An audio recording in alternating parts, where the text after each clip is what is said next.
Cuando eras niño, un verano parecía eterno. Las vacaciones escolares se sentían como años, cada día lleno de posibilidades infinitas. Pero ahora los años pasan como semanas. Un diciembre llega y antes de que te des cuenta, ya es diciembre otra vez. No es tu imaginación.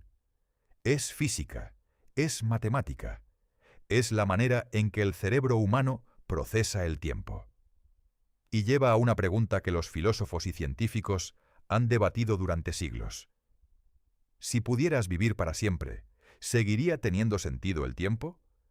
¿O se convertiría en algo tan vacío e irrelevante que la inmortalidad sería, paradójicamente, la peor condena imaginable? Hoy exploraremos la relación más íntima que tienes, la que mantienes con el tiempo mismo. Si este tipo de reflexiones profundas sobre la existencia te fascinan, no olvides suscribirte al canal.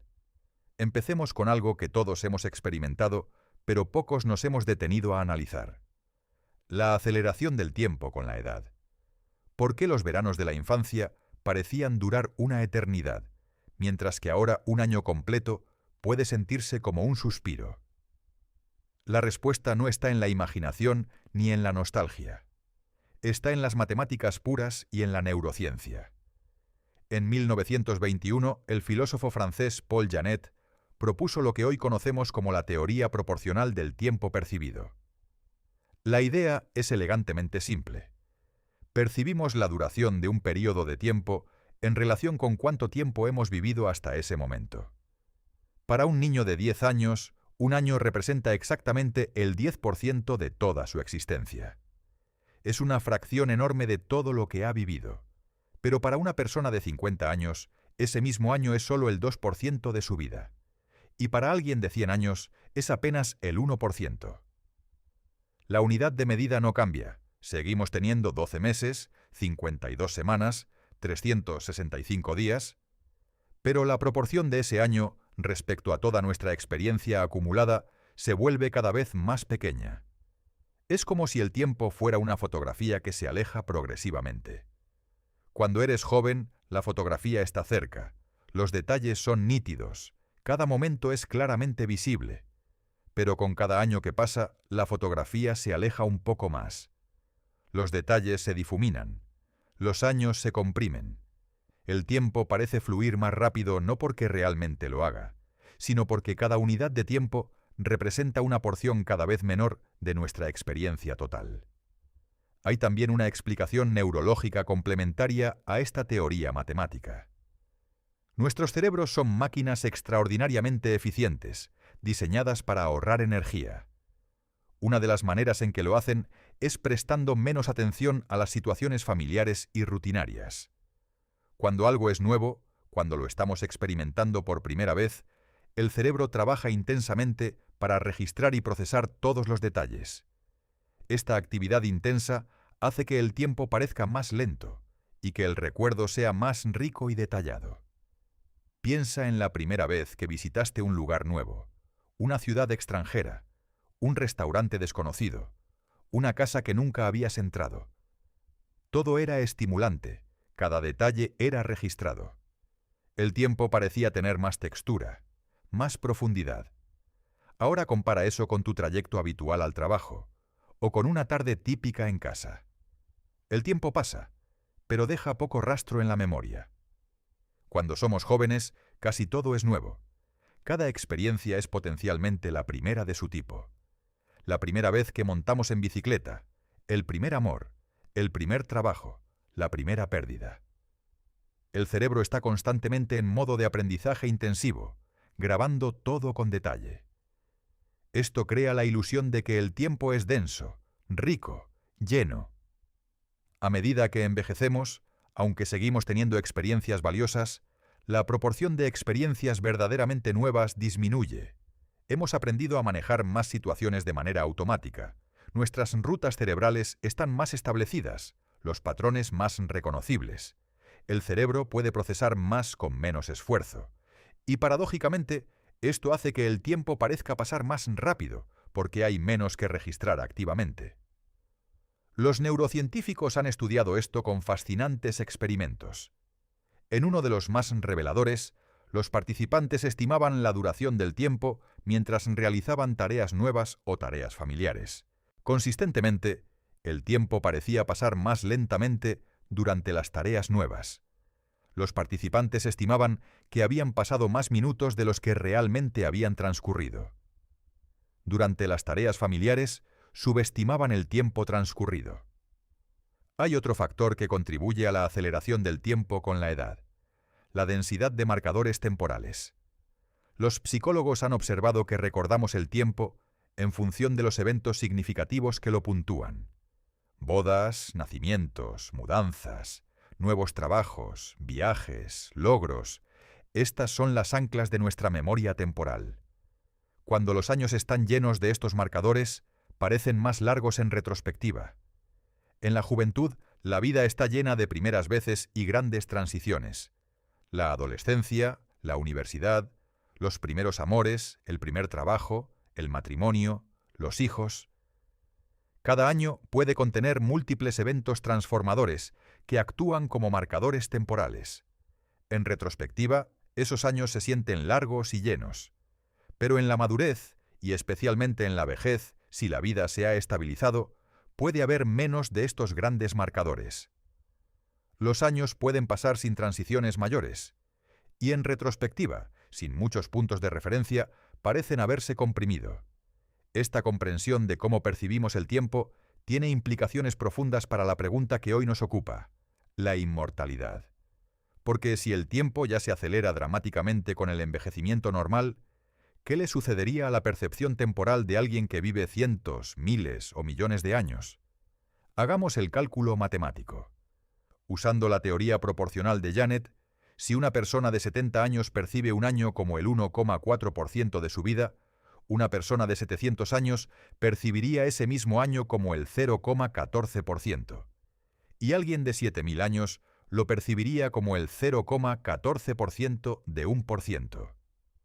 El tiempo no habría desaparecido físicamente, pero subjetivamente se habría vuelto casi imperceptible.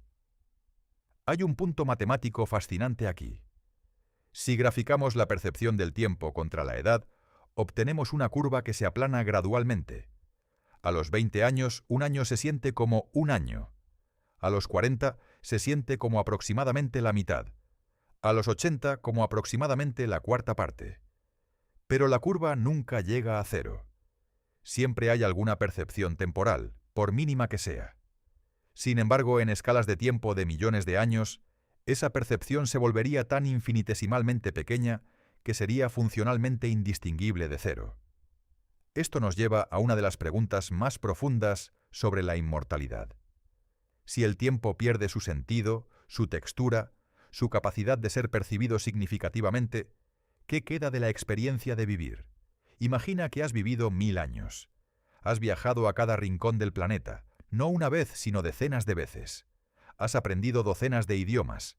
Has vivido bajo diferentes sistemas políticos. Has visto imperios nacer y caer. Has presenciado revoluciones tecnológicas que han transformado completamente la civilización humana. Has tenido cientos de relaciones, amistades profundas, amores apasionados, colaboraciones creativas. Has dominado múltiples artes y ciencias.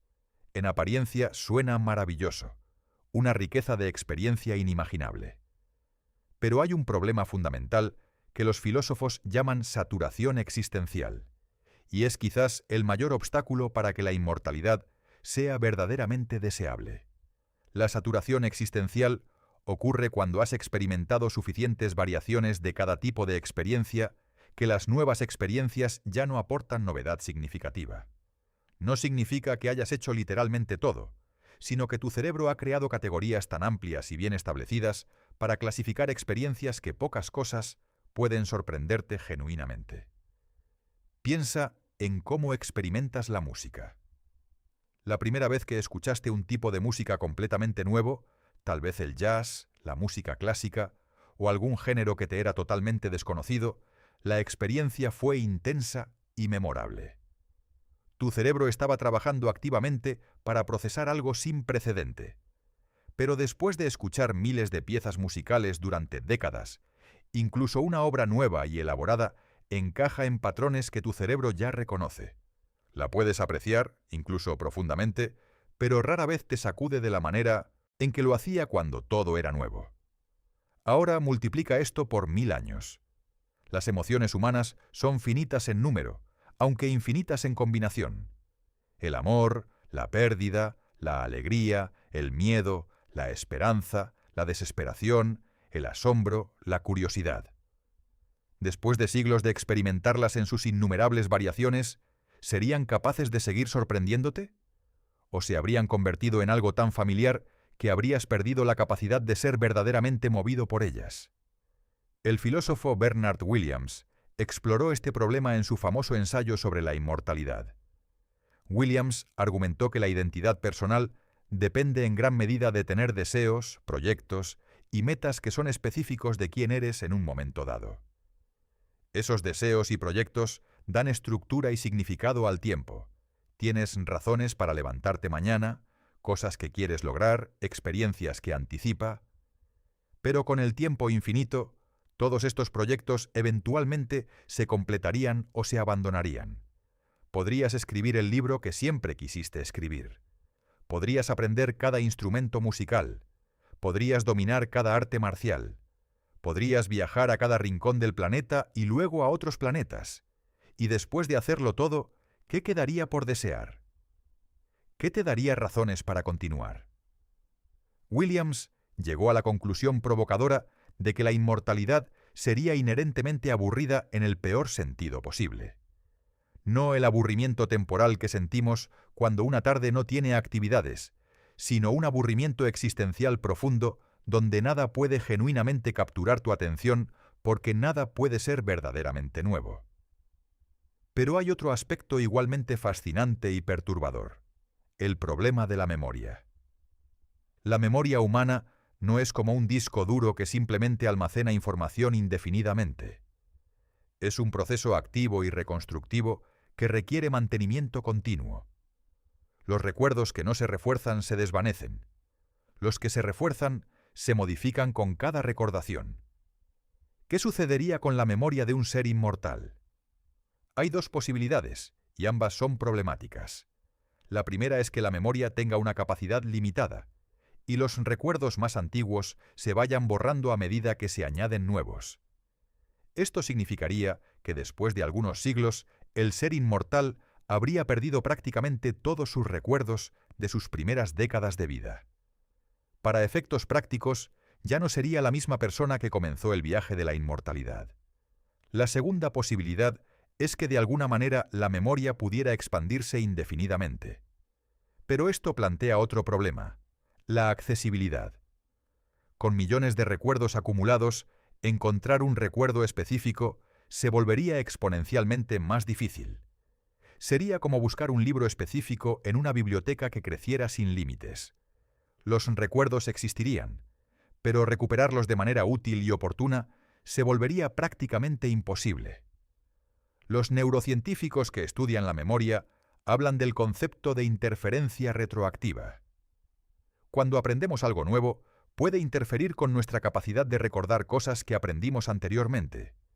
Esto ya ocurre en la vida normal, cuando tenemos dificultad para recordar los detalles de un trabajo anterior porque los recuerdos del trabajo actual interfieren. En una vida de miles de años, esta interferencia sería devastadora. Hay también la cuestión de la identidad narrativa. El filósofo Paul Ricoeur argumentó que la identidad personal no es simplemente la continuidad biológica de un cuerpo, sino la narrativa coherente que construimos sobre nuestra propia vida. Somos los protagonistas de nuestra historia, y esa historia tiene una coherencia porque podemos conectar nuestro pasado con nuestro presente y proyectar hacia el futuro. Pero una persona inmortal eventualmente perdería la capacidad de mantener esa narrativa coherente. ¿Cómo podrías conectar quién eres hoy con quién eras hace 3000 años si los recuerdos de esa época son fragmentarios en el mejor caso o completamente inexistentes en el peor? ¿Serías realmente la misma persona? ¿O serías más como una serie de personas sucesivas que comparten el mismo cuerpo pero tienen vidas esencialmente separadas? Esta pregunta de la identidad personal a través del tiempo tiene implicaciones profundas. En filosofía se conoce como el problema de la continuidad personal, y hay múltiples teorías que intentan resolverlo. Algunos filósofos argumentan que la identidad requiere continuidad de memoria. Otros dicen que requiere continuidad psicológica, incluyendo deseos, valores y personalidad. Otros aún argumentan que solo requiere continuidad biológica. Para un ser inmortal, todas estas formas de continuidad eventualmente se verían desafiadas. La personalidad cambia con las experiencias acumuladas. Los valores que tienes a los 30 años pueden ser irreconocibles a los 300. Los deseos que te definen a los 40 pueden ser completamente diferentes a los 400. Hay un experimento mental clásico en filosofía, llamado el barco de Teseo. Si reemplazas cada tabla de un barco una por una, hasta que ninguna tabla original queda, ¿sigue siendo el mismo barco? Y aplicado a la inmortalidad. Si cada aspecto de tu personalidad, tus memorias, tus valores, tus deseos y tus perspectivas cambian radicalmente durante 1000 años de vida, ¿sigues siendo tú? Algunos podrían argumentar que esto no importa, que lo que cuenta es la experiencia presente, el disfrute de cada momento independientemente de si hay continuidad con el pasado. Pero este argumento tiene sus propios problemas. Gran parte de lo que hace que las experiencias sean significativas es su conexión con nuestra historia personal. El placer de ver a un viejo amigo es inseparable de los recuerdos compartidos. La satisfacción de completar un proyecto largo depende de recordar el esfuerzo invertido. La profundidad del amor romántico está enriquecida por la historia compartida con esa persona.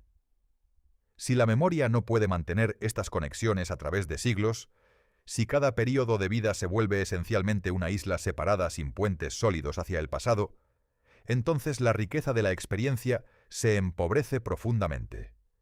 Y aquí llegamos a algo verdaderamente inquietante. No es solo que la inmortalidad podría ser aburrida, o que la identidad personal se volvería problemática. Es que podría haber un límite fundamental a cuánta vida puede ser genuinamente vivida, independientemente de cuánto tiempo biológico se tenga disponible. Existe una paradoja profunda en el corazón de nuestra relación con el tiempo y la muerte. La mayoría de nosotros pasamos gran parte de nuestras vidas tratando de ignorar nuestra mortalidad, evitando pensar en el hecho de que tenemos un tiempo limitado. Y sin embargo, es precisamente esa limitación lo que da significado a casi todo lo que valoramos. Los filósofos existencialistas, especialmente Martin Heidegger, argumentaron que la conciencia de nuestra propia muerte, lo que Heidegger llamó ser hacia la muerte, es fundamental para vivir auténticamente. No como un pensamiento aterrador que paraliza, sino como una perspectiva que ilumina lo que realmente importa. Cuando sabes que el tiempo es limitado, cada elección tiene peso. Cada momento tiene valor precisamente porque hay otros momentos que no tendrás. Heidegger argumentaba que sin la conciencia de la muerte, los seres humanos caen en lo que él llamaba Das Man, el sé impersonal, viviendo de manera inauténtica según las expectativas genéricas de la sociedad, sin nunca confrontar verdaderamente sus propias posibilidades más fundamentales. Es la muerte, nuestra muerte propia e intransferible, la que nos obliga a tomar en serio quiénes somos y qué queremos hacer con el tiempo que tenemos. Pero no necesitamos recurrir a la filosofía abstracta para ver esto. Lo vemos en la experiencia cotidiana. Las personas que han enfrentado una enfermedad grave frecuentemente describen que su percepción del tiempo y sus prioridades cambian radicalmente. Lo que antes parecía urgente, el trabajo, el dinero, el estatus, de repente parece trivial. Lo que antes se daba por sentado, una conversación con un ser querido, un atardecer, el sabor del café por la mañana, de repente se vuelve precioso. Este fenómeno tiene incluso un nombre en psicología: crecimiento postraumático. Contrariamente a lo que podríamos esperar, muchas personas que han enfrentado la muerte de cerca reportan que la experiencia, aunque terrible, les hizo vivir más plenamente después. La conciencia intensificada de la mortalidad no los paralizó, los liberó de las pequeñas preocupaciones que antes consumían su atención. El psicólogo Abraham Maslow estudió extensamente lo que él llamó experiencias cumbre, momentos de asombro, éxtasis y profunda realización que representan los picos de la experiencia humana. Maslow observó que estas experiencias cumbre a menudo ocurren en contextos donde hay una conciencia de la fragilidad o la transitoriedad. La belleza de un atardecer es más intensa cuando sabes que ese atardecer específico no volverá nunca. La profundidad de un abrazo de despedida es mayor precisamente porque es una despedida. Ahora considera a un ser inmortal. ¿Puede haber despedidas genuinas cuando sabes que siempre habrá otro encuentro? ¿Puede haber experiencias cumbre cuando sabes que tendrás infinitas oportunidades para repetir cualquier experiencia? ¿Puede un atardecer ser verdaderamente hermoso cuando has visto millones de atardeceres y sabrás que verás millones más? Hay una dimensión de la experiencia humana que llamamos la belleza de lo efímero. En la cultura japonesa existe el concepto de mono no aware, que podría traducirse aproximadamente como la patética belleza de las cosas. Es la sensación agridulce que surge de la consciencia de que las cosas hermosas son transitorias. Las flores de cerezo son hermosas en parte porque duran solo una semana. La infancia de un hijo es preciosa, en parte porque sabes que pasará rápidamente. El último día de vacaciones tiene una intensidad particular precisamente porque sabes que terminará. Esta sensibilidad hacia lo efímero no es solo una particularidad cultural japonesa. Es una respuesta humana universal a la transitoriedad. La literatura, la música, el arte de todas las culturas están impregnados de la melancolía de lo que pasa, del tiempo que huye, de los momentos que no pueden retenerse. Y esa melancolía no es solo tristeza, es también una forma de amor, una manera de valorar profundamente lo que precisamente porque no es permanente. Para un ser inmortal, esta dimensión de la experiencia estaría fundamentalmente alterada. No habría nada verdaderamente efímero. Todo podría repetirse, revisitarse, reexperimentarse. Y paradójicamente, esta abundancia podría producir una forma de empobrecimiento experiencial. Cuando todo puede repetirse, cuando nada es irrecuperable, la urgencia y la intensidad de cada momento disminuyen. Hay también la cuestión de las relaciones humanas y cómo el tiempo les da significado. Una de las fuentes más profundas de significado en la vida humana son las relaciones íntimas. Amistades profundas, amor romántico, vínculos familiares. Estas relaciones adquieren su profundidad a través del tiempo compartido, las experiencias vividas juntos, la historia acumulada. Pero para un ser inmortal que vive en un mundo de mortales, estas relaciones tendrían una estructura temporal completamente diferente. Vería a cada persona que ama envejecer y morir mientras él permanece. Primero sus padres, luego sus contemporáneos, luego sus hijos, luego sus nietos. Generación tras generación, cada persona que entra en su vida está destinada a salir pronto en términos de su escala temporal. Los psicólogos han estudiado el duelo y cómo la pérdida repetida afecta la psique. Incluso en vidas normales, las personas que sufren múltiples pérdidas significativas en periodos cortos pueden desarrollar lo que se llama duelo complicado o duelo crónico, donde la capacidad de investir emocionalmente en nuevas relaciones se ve afectada porque el dolor de las pérdidas anteriores hace que nuevas conexiones parezcan demasiado arriesgadas. Para un ser inmortal, que experimenta esta pérdida repetida no durante unos pocos años, sino durante milenios, el riesgo psicológico sería enorme. Las opciones parecen igualmente problemáticas. O bien sigues invirtiendo emocionalmente en relaciones sabiendo que las perderás, lo que podría llevar a un duelo acumulativo devastador, o bien te proteges emocionalmente distanciándote, lo que significaría perder una de las fuentes más profundas de significado humano. Hay una manera diferente de pensar sobre esto, sin embargo. Algunos filósofos argumentan que no necesariamente debemos pensar en la inmortalidad como la prolongación indefinida de una vida humana normal. Quizás un ser que viviera eternamente evolucionaría hacia algo fundamentalmente diferente a lo que somos ahora, con nuevas formas de experimentar el tiempo, nuevas fuentes de significado, nuevas maneras de relacionarse con la existencia que nosotros, con nuestras mentes diseñadas para vidas de décadas, simplemente no podemos imaginar. Esta perspectiva es interesante, pero también un poco inquietante. Porque si la inmortalidad requiere transformarse en algo tan diferente que ya no experimenta el tiempo, las relaciones o el significado de maneras reconociblemente humanas, entonces, en cierto sentido, el ser humano original habría muerto de todas formas. No biológicamente, pero sí en términos de todo lo que constituye la experiencia humana. Es como preguntar si preferiría vivir para siempre, pero transformado gradualmente en algo completamente diferente. Un proceso tan lento que en ningún momento hay una línea clara de transformación, pero el resultado final es irreconocible comparado con el punto de partida. ¿Eso sería inmortalidad o simplemente una forma muy lenta de muerte, seguida por el nacimiento de algo nuevo? Esta pregunta nos lleva de vuelta a la cuestión central de la identidad personal que exploramos antes, pero ahora desde un ángulo diferente. No solo se trata de si tus recuerdos son continuos, sino de si la experiencia subjetiva del tiempo, el significado, las relaciones y la existencia puede mantenerse coherente a través de una escala temporal que trasciende completamente lo que la mente humana fue diseñada para procesar. Y aquí encontramos algo fascinante. Tal vez la finitud no es una limitación de la vida humana, sino una característica esencial de ella. Tal vez el significado no solo coexiste con la mortalidad, sino que depende fundamentalmente de ella. Hasta ahora hemos explorado la inmortalidad desde perspectivas filosóficas y psicológicas, pero la ciencia moderna tiene algo fascinante que decir sobre este tema, y las respuestas que ofrece son tan profundas como cualquier argumento filosófico. Empecemos con la biología. ¿Por qué envejecemos?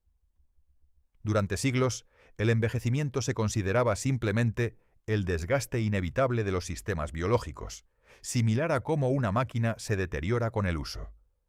Pero la biología moderna revela algo más interesante y más profundo. El envejecimiento no es simplemente un accidente o un fallo del diseño evolutivo. Hay razones por las que la evolución no ha eliminado el envejecimiento, y esas razones tienen implicaciones sorprendentes para la pregunta de si querríamos ser inmortales. Una de las teorías más influyentes del envejecimiento es la teoría de la restricción pleiotrópica antagonista, propuesta por el genetista George Williams en 1957. La idea es que algunos genes son beneficiosos en etapas tempranas de la vida, pero perjudiciales en etapas tardías. La evolución los ha mantenido porque los beneficios tempranos superan los costos tardíos. En otras palabras, la evolución no nos ha diseñado para vivir para siempre porque no necesita que vivamos para siempre. Solo necesita que vivamos lo suficiente para reproducirnos y ayudar a criar a nuestra descendencia. Hay también la teoría de los telómeros. Los telómeros son secuencias repetitivas de ADN que actúan como capuchones protectores en los extremos de los cromosomas, similar a los extremos plásticos de un cordón de zapatos que evitan que se deshilache. Cada vez que una célula se divide, los telómeros se acortan ligeramente. Cuando los telómeros se vuelven demasiado cortos, la célula ya no puede dividirse de manera segura y entra en un estado de senescencia o muere. Este mecanismo parece diseñado deliberadamente para limitar el número de veces que las células pueden dividirse. El biólogo Leonard Hayflick descubrió en 1961 que las células humanas normales solo pueden dividirse aproximadamente 50 veces antes de entrar en senescencia. Este límite se llama ahora el límite de Hayflick. ¿Por qué existiría este límite? Una teoría fascinante sugiere que es un mecanismo de protección contra el cáncer. Las células cancerosas son, en cierto sentido, células que han aprendido a eludir este límite, dividiéndose indefinidamente. Al limitar el número de divisiones celulares, los telómeros actúan como un sistema de seguridad que previene que las células acumulen suficientes errores genéticos como para volverse cancerosas. Desde esta perspectiva, el envejecimiento podría ser el precio que pagamos por protección contra el cáncer. Una vida más larga requeriría mecanismos que prevengan el cáncer de maneras más sofisticadas. Y de hecho, los investigadores están trabajando activamente en enzimas llamadas telomerasas, que pueden alargar los telómeros, pero el desafío es hacerlo sin aumentar el riesgo de cáncer. Hay científicos que creen genuinamente que la inmortalidad biológica, o al menos la extensión dramática de la vida, podría ser posible en el futuro. El gerontólogo Aubrey de Grey, por ejemplo, argumenta que el envejecimiento es simplemente un proceso de daño acumulativo, que en principio podría ser reparado indefinidamente, de la misma manera que mantenemos un automóvil o un edificio. De Grey propone lo que llama SENS, Strategies for Engineered Negligible Senescence, estrategias para hacer que el envejecimiento sea negligible mediante ingeniería. Otros investigadores están estudiando organismos que parecen no envejecer, o que pueden revertir su ciclo de vida. La medusa Turritopsis dorni, conocida popularmente como la medusa inmortal, puede revertir su ciclo de vida de adulto a larva cuando está bajo estrés, esencialmente rejuveneciendo. Ciertas tortugas, como la tortuga de Aldabra, muestran muy poca senescencia biológica, con individuos que viven más de 150 años sin mostrar signos significativos de deterioro. El hidra, un pequeño animal acuático, es otro ejemplo fascinante. Los hidras no muestran signos de envejecimiento y parecen ser potencialmente inmortales bajo condiciones de laboratorio. Lo logran mediante la renovación constante de sus células madre, reemplazando continuamente las células dañadas o envejecidas. Estos ejemplos sugieren que la inmortalidad biológica no viola ninguna ley fundamental de la física. Es biológicamente posible, al menos en principio. La pregunta es si los mecanismos que la hacen posible en organismos simples podrían aplicarse a seres tan complejos como los humanos. Pero aquí es donde la física entra en la conversación de manera fascinante y un tanto desconcertante. Porque incluso si resolviéramos todos los problemas biológicos del envejecimiento, seguiríamos enfrentando los límites que impone el universo mismo. La segunda ley de la termodinámica establece que la entropía, el desorden, en un sistema cerrado siempre aumenta con el tiempo. Los organismos vivos son sistemas que localmente disminuyen su entropía al consumir energía del entorno, pero inevitablemente generan entropía en el proceso.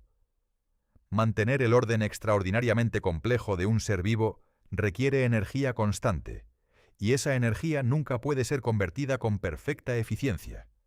Esto significa que incluso un ser biológicamente inmortal eventualmente tendría que confrontar los límites de los recursos energéticos disponibles.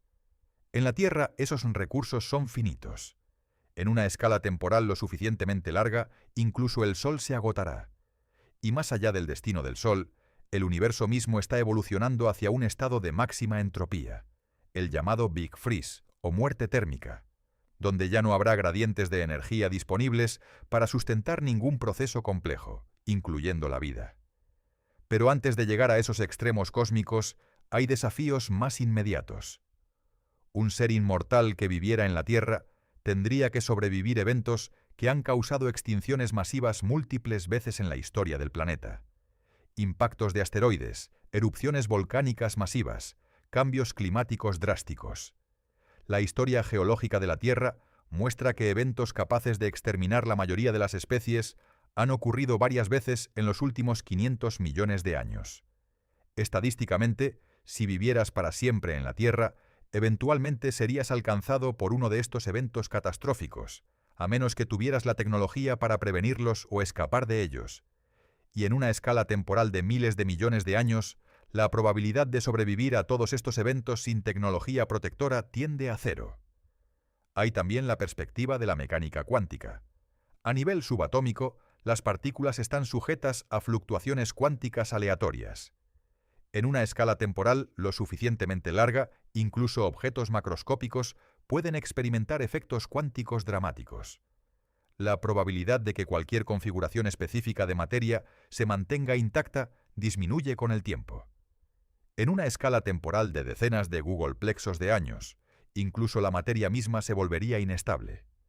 Pero quizás el aspecto más fascinante que la física nos aporta a esta discusión es la naturaleza del tiempo mismo. Einstein nos mostró que el tiempo no es un flujo uniforme e independiente, sino algo que está entrelazado con el espacio y que puede estirarse, comprimirse, y curvarse bajo la influencia de la gravedad y la velocidad. Un ser inmortal que viajara a velocidades cercanas a la de la luz experimentaría la dilatación temporal. Desde su perspectiva, el tiempo pasaría normalmente, pero cuando regresara a la Tierra encontraría que han pasado siglos o milenios. La inmortalidad y la relatividad interactuarían de maneras extrañas y a veces paradójicas.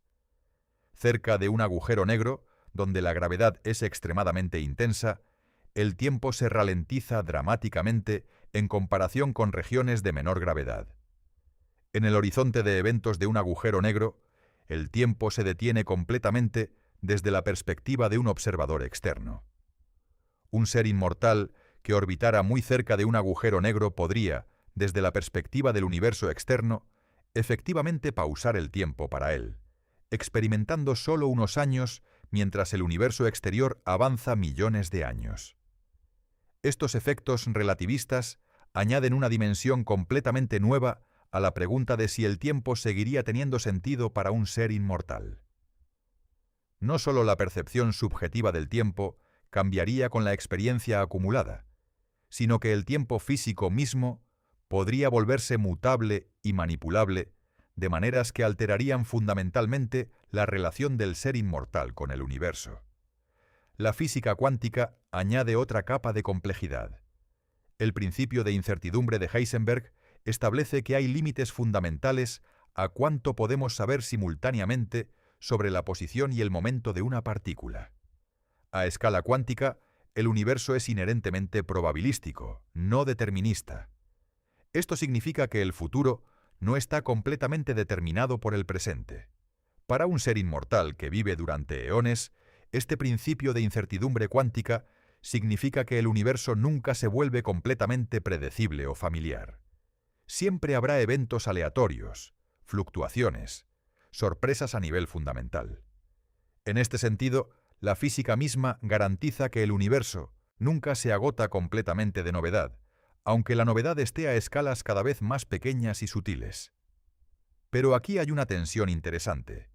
La novedad cuántica a nivel subatómico puede no ser suficiente para compensar la saturación experiencial a nivel macroscópico.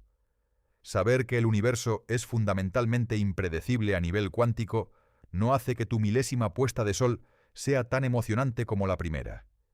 Esta tensión entre la riqueza infinita del universo a nivel fundamental y la capacidad limitada de la mente humana para experimentar novedad genuina es quizás la verdad más profunda que emerge de todo este análisis. El universo puede ser infinitamente complejo, pero nuestra capacidad para percibir y valorar esa complejidad tiene límites inherentes. Hemos viajado a través de la filosofía, la neurociencia, la biología y la física para explorar qué le sucedería al tiempo y al significado si viviéramos para siempre. Y lo que hemos descubierto es una verdad profunda e inesperada. La mortalidad no es simplemente una limitación de la vida humana. Es, en muchos sentidos, su fundamento mismo. El tiempo tiene sentido porque es limitado. Los momentos son preciosos porque son finitos.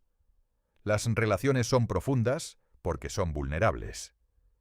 Los logros son significativos porque requieren elegir unos caminos sobre otros, renunciando a infinitas alternativas. La belleza conmueve porque es transitoria. El amor duele porque perdemos a quienes amamos. Y todo esto, la preciosidad, la profundidad, el significado, depende fundamentalmente de que el tiempo se acabe. Pero hay algo más que emerge de todo este análisis. Algo quizás más importante que la pregunta abstracta sobre la inmortalidad. Y es esto. Si la limitación del tiempo es lo que da significado a la vida, entonces la pregunta crucial no es cuánto tiempo tenemos, sino cómo usamos el tiempo que tenemos. El filósofo romano Séneca escribió hace 2000 años en sus cartas a Lucilio: «No es que tengamos poco tiempo, sino que perdemos mucho de él». Era una observación sobre cómo los seres humanos desperdician el tiempo que se les da, viviendo de manera distraída, aplazando lo importante, consumidos por trivialidades.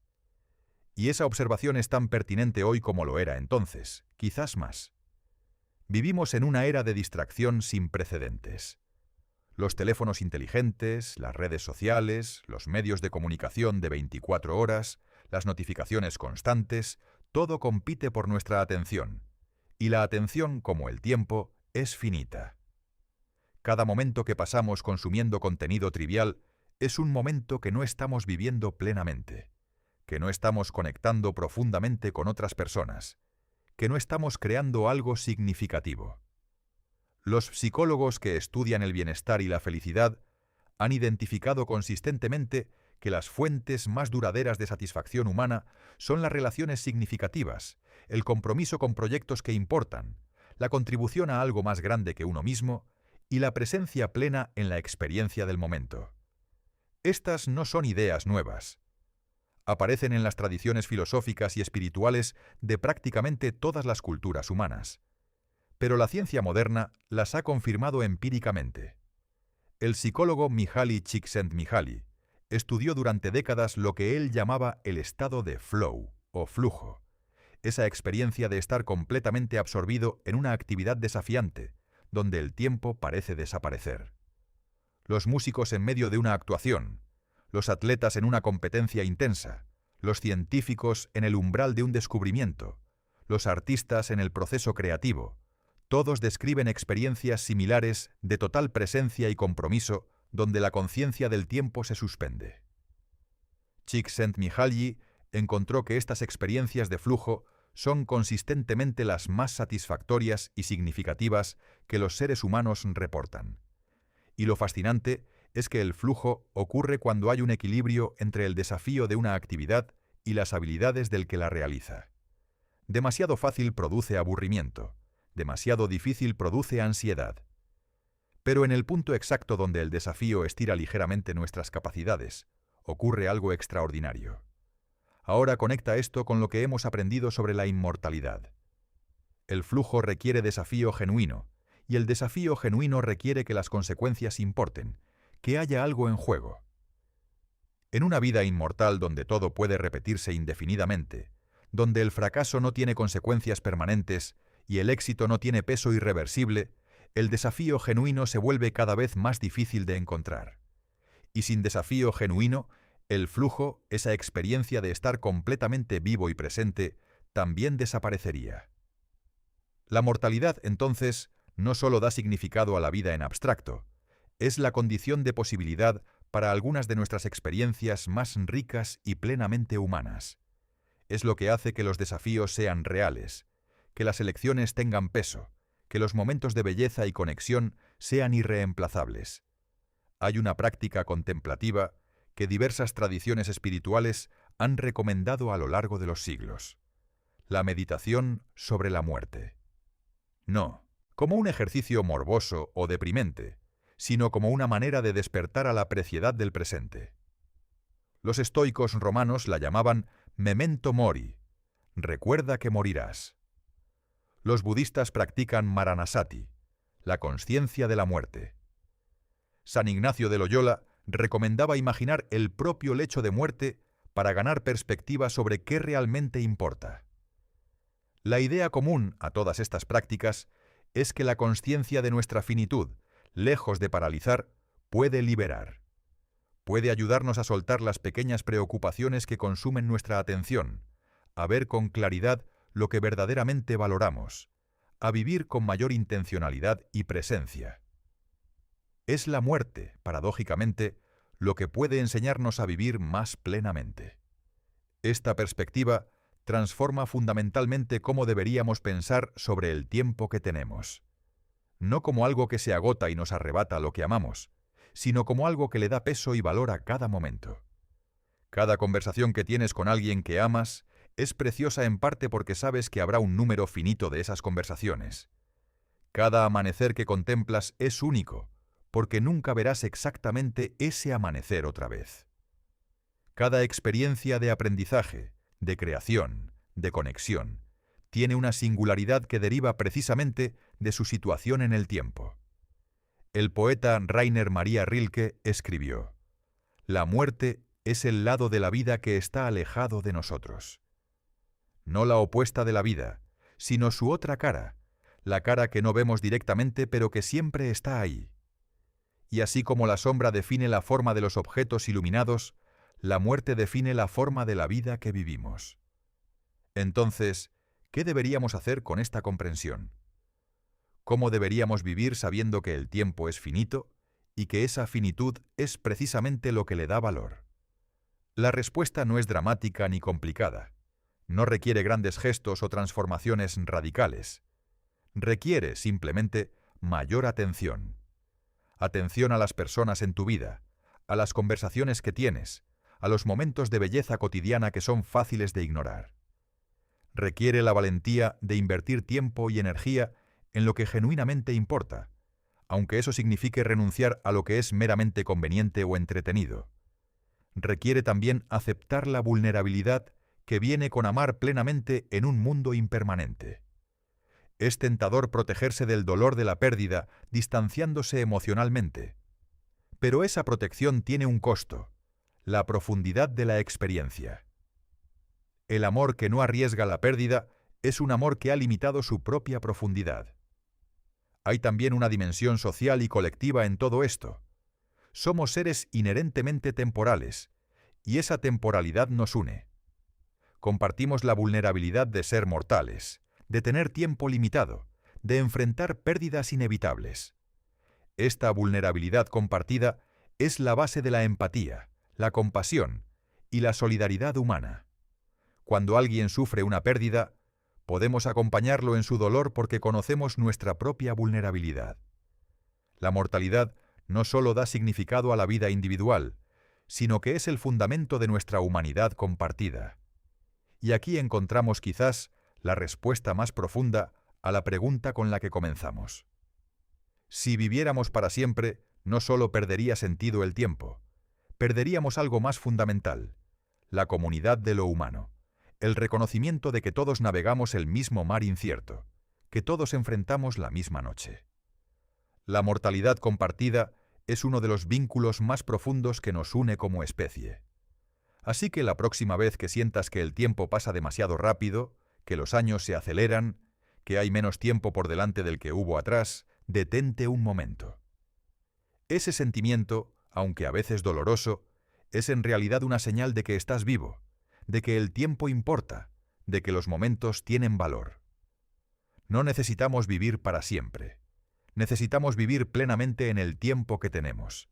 Y esa plenitud no se mide en años, sino en profundidad, en presencia, en conexión, en los momentos donde el tiempo parece detenerse, no porque seas inmortal, sino porque estás completamente aquí, completamente presente, completamente vivo. El tiempo no necesita ser eterno para tener sentido. Solo necesita ser vivido con consciencia y amor. Y eso, afortunadamente, está al alcance de cada uno de nosotros, en cada momento que elegimos estar verdaderamente presentes. Si esta exploración sobre el tiempo, el significado y la existencia te ha resonado profundamente, si te ha dado una nueva perspectiva sobre el tiempo que tienes, te invito a suscribirte al canal. Porque hay incontables preguntas como esta esperando ser exploradas, preguntas que tocan lo más esencial de lo que significa ser humano en este universo extraordinario. Gracias por acompañarme en este viaje al corazón del tiempo y la existencia. Hasta nuestro próximo encuentro con las grandes preguntas de la vida.